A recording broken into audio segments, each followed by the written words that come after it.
Evelyn avait 72 ans lorsque son propre fils l'a chassée de la maison, et tout cela pour une simple raison. Elle avait perdu son emploi. Pas de cris, pas de larmes, juste le bruit d'une porte qui se referme derrière elle. Calme, mais définitif. Il n'a pas claqué. Ce n'était pas nécessaire, car parfois le silence peut briser un cœur plus fort que n'importe quel cri. Elle sortit avec une valise usée et une poignée si serrée qu'on aurait dit qu'elle y tenait toute sa vie. Peut-être qu'elle l'était. Son fils, Jason, se tenait dans l'embrasure de la porte, les bras croisés, évitant son regard. Mélissa, sa femme, s'appuyait contre le cadre derrière lui, arborant ce demi-sourire que les gens utilisent lorsqu'ils ont enfin obtenu ce qu'ils veulent. « Tu ne peux plus rester ici, maman, » dit Jason d'une voix plate. « On a des factures pour les enfants. On ne peut pas te prendre en charge, toi aussi. Je suis désolée. » Personne ne l'a serrée dans ses bras. Personne ne lui a demandé si elle allait bien. Elle avait un jour sauté des repas pour acheter à Jason son premier manuel scolaire.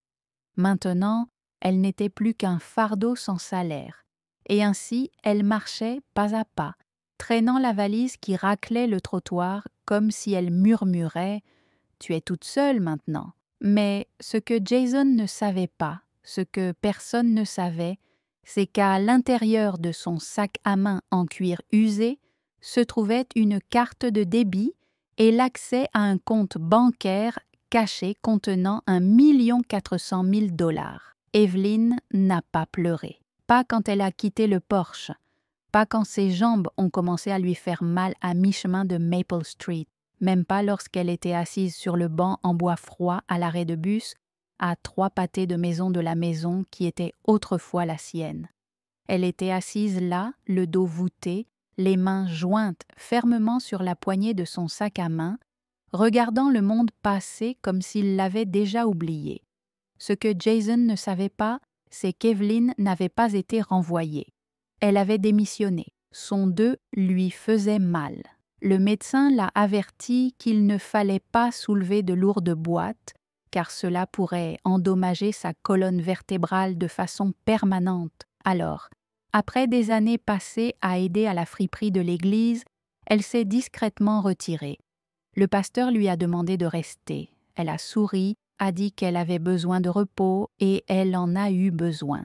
Elle avait besoin de se reposer après une vie de survie. Elle avait élevé Jason seule, après la mort de son père dans un accident de construction. Il a nettoyé les chambres du motel, frotté les sols de l'hôpital et a dit non aux nouvelles chaussures pour pouvoir avoir des manuels scolaires. Elle l'a fait avec fierté, avec amour. Mais la partie la plus difficile de la maternité, réalisa-t-elle maintenant, n'était pas le sacrifice, c'était le silence après, quand les mêmes personnes pour qui tu as tout donné ont cessé de te voir. Elle avait connu la faim, elle avait connu la solitude. Elle savait ce que cela signifiait de compter des pièces dans une cuisine sombre et de faire comme si l'ampoule vacillante était parfaite. Mais elle n'avait jamais connu ce rejet de la part de son propre enfant. Pourtant, elle ne le détestait pas. Elle ne pouvait pas. Au lieu de cela, elle a fouillé dans son sac à main et en a sorti un morceau de papier plié. Un acte ancien, jauni et tamponné. Il y a 34 ans, après le décès de son mari, la compagnie d'assurance lui a versé une modeste indemnité. Au dos de l'enveloppe se trouvait quelque chose que tout le monde avait négligé. Un acte de propriété foncière de 40 acres dans un coin reculé de l'État laissé par un oncle dont il se souvenait à peine. À l'époque, les gens disaient que cela ne valait rien. Pas d'eau, pas de route, pas d'électricité. Vends-le pour quelques milliers, ont-ils dit. Mais Evelyn ne l'a pas fait. Chaque année, elle réussissait à réunir suffisamment d'argent pour payer les impôts. Même quand elle n'avait rien, elle s'y accrochait au cas où elle se murmurerait quelque chose à elle-même. L'automne dernier, un homme en costume s'est présenté à l'église. Il a dit qu'il travaillait pour une société de développement. Il construisait une installation d'énergie solaire et avait besoin de cette étendue de terrain spécifique. Il a fait une offre. Evelyn ne s'y a pas. Elle a posé une question. Cela peut-il rester privé? 3 semaines plus tard, l'argent, soit 1,4 million de dollars, a été discrètement transféré dans une fiducie gérée par une organisation à but non lucratif au nom de son mari. Pour le monde extérieur, elle n'était encore que Miss Evelyn avec ses chaussures pratiques, son manteau d'occasion et son petit tablier qu'elle portait pour servir le café au brunch du dimanche. Mais maintenant, elle avait des options. Cette nuit-là, Evelyn ne s'est pas enregistrée dans un hôtel. Elle a passé la nuit dans un refuge pour femmes, non pas parce qu'elle y était obligée, mais parce qu'elle voulait s'asseoir à côté de gens qui ne lui demanderaient pas ce qu'elle avait, des gens qui avaient autrefois été invisibles comme elle.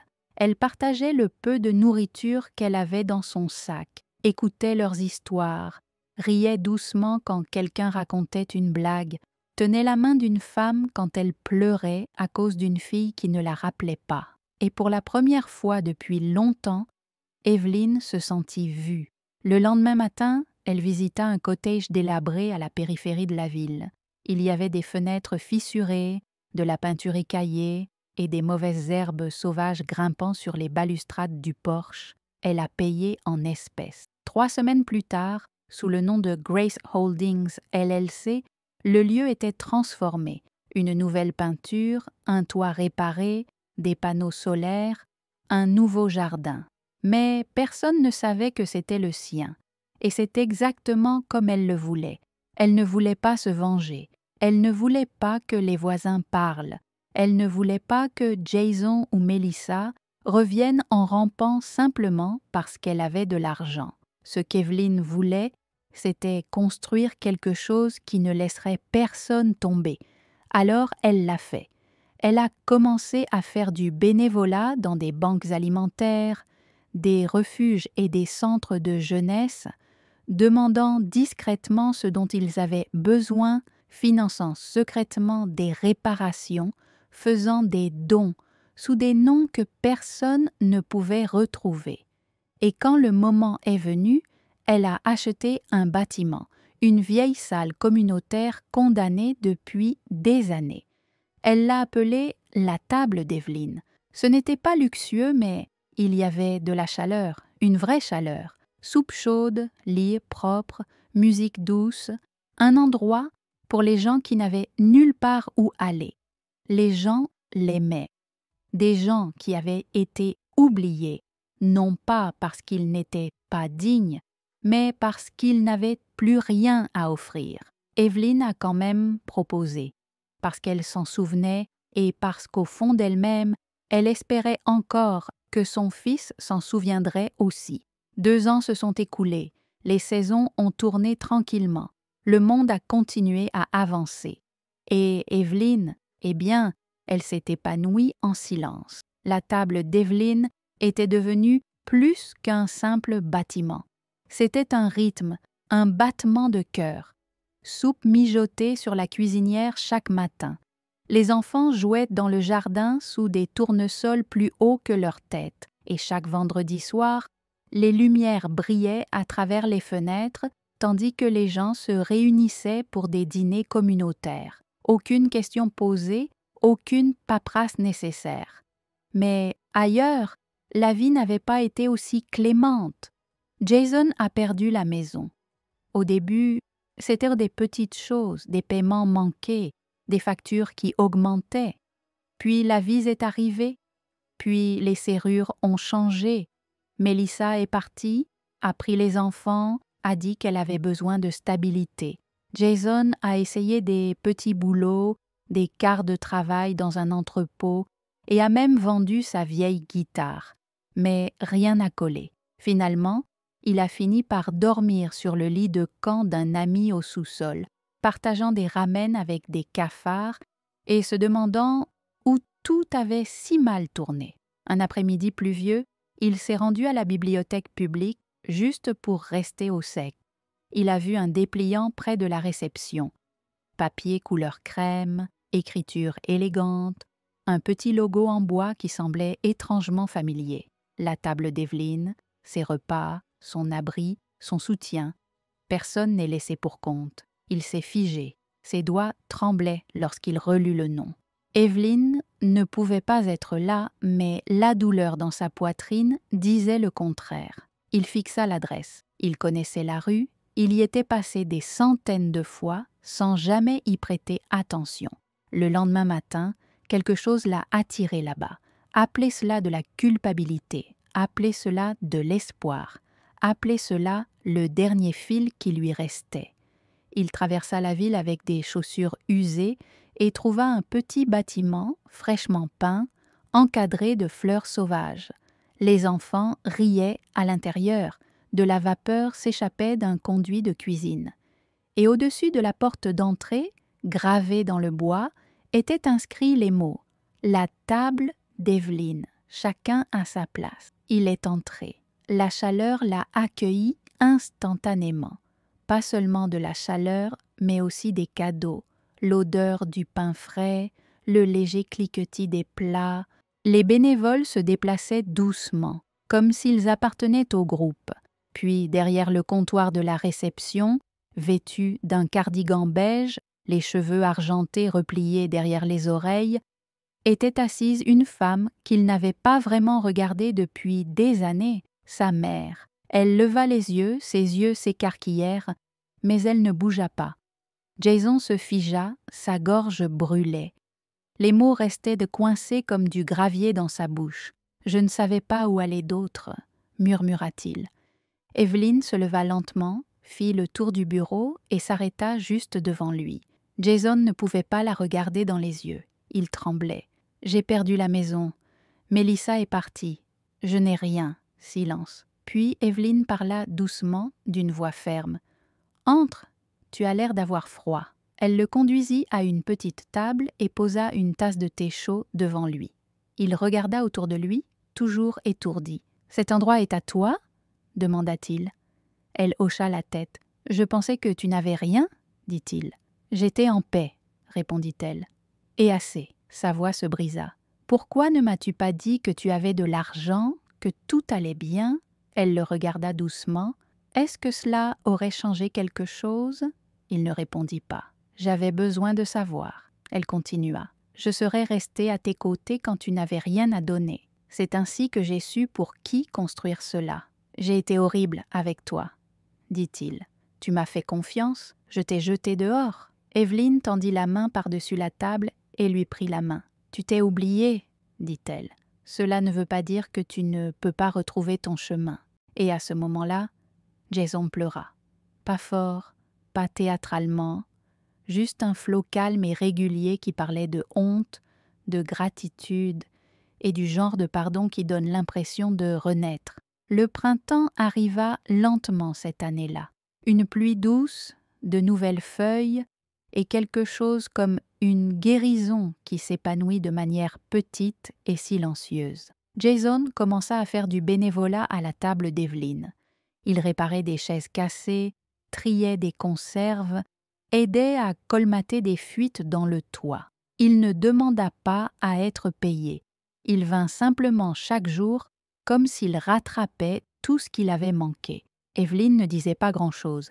Elle n'était pas obligée de le faire. Chaque vendredi soir, ils s'asseyaient ensemble sur le porche pour regarder les enfants jouer dans le jardin. Pas de culpabilité, pas de punition, juste des cadeaux et la paix. Un de ces soirs, Evelyn lui tendit une enveloppe scellée. Jason la regarda, perplexe. Il l'ouvrit. À l'intérieur se trouvait l'acte original de la maison, celui qu'elle lui avait donné autrefois, et le chèque annulé du terrain qu'elle avait vendu, encadré ensemble. Il leva les yeux, sans voix. « Tu ne me dois rien, » dit Evelyn. « Mais maintenant tu sais ce qui se passe quand l'amour passe avant l'orgueil. » Jason ne pouvait pas répondre. Il n'en avait pas besoin. Il la voyait enfin non seulement comme sa mère, non pas comme la femme qui lui préparait ses déjeuners ou veillait sur lui quand il était malade, mais comme une personne entière, quelqu'un qui avait été brisé et qui avait quand même choisi la gentillesse. Evelyn est décédée paisiblement dans son sommeil cet automne-là. Pas de gros titres, pas de longs discours, juste un petit service en bois auquel assistèrent plus d'100 de personnes. Des gens des refuges, des écoles, des églises, des personnes qui savaient exactement qui elle était. Jason se tenait devant, tenant son tablier préféré. Il prit une inspiration et dit doucement « Ma mère a quitté une maison un jour avec rien d'autre qu'une valise et un cœur tranquille.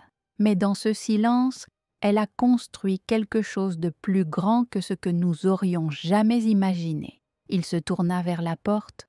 Au-dessus, gravés dans l'arche en bois, se trouvaient les mots qu'Evelyn avait écrits elle-même le jour de l'ouverture du refuge. « Les portes qui se ferment derrière vous ne pourront jamais égaler celles que vous ouvrez aux autres. » Et Jason, autrefois en colère, autrefois perdu, était devenu l'homme que sa mère avait toujours cru qu'il pouvait être, non pas parce qu'elle avait de l'argent, mais parce qu'elle a choisi l'amour plutôt que la vengeance et le pardon plutôt que l'orgueil.